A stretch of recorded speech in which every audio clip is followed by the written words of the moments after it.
மக்களே, திராவிட முன்னேற்ற கழக தலைவர் கொண்டு வந்த கலைஞர் மகளிர் உரிமை தொகை திட்டம் மாசம் 1000 ரூபாய்.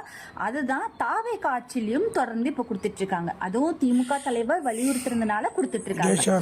இப்ப என்னன்னா, திமுக ஆட்சி காலத்துல 1,37,00,000 மகளிருக்கு உரிமை தொகை கொடுத்துருக்காங்க. இப்போ தாவேக ஆட்சியிலும் மீண்டும் அதே மகளிருக்கு தான் கொடுத்துட்டு இருக்காங்களே தவிர, தாவேக தலைவர் தேர்தல் வாக்குறுதியில சொன்ன மாதிரி அனைத்து குடும்ப தலைவர்களுக்கும் கொடுக்கறேன்னு சொன்னது என்ன?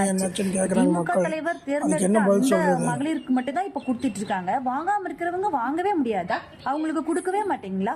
சரி, இப்ப இந்த 2500 ரூபாய் ஒரு 6 மாசம் கழிச்சு அதுக்கு ஏதாவது நீங்க ரெடி பண்றீங்கன்னு வச்சுக்கலாம். அந்த 6 மாசத்துக்கும் இந்த வாங்காம இருக்கிற மகளிர் வாங்கவே முடியாதா?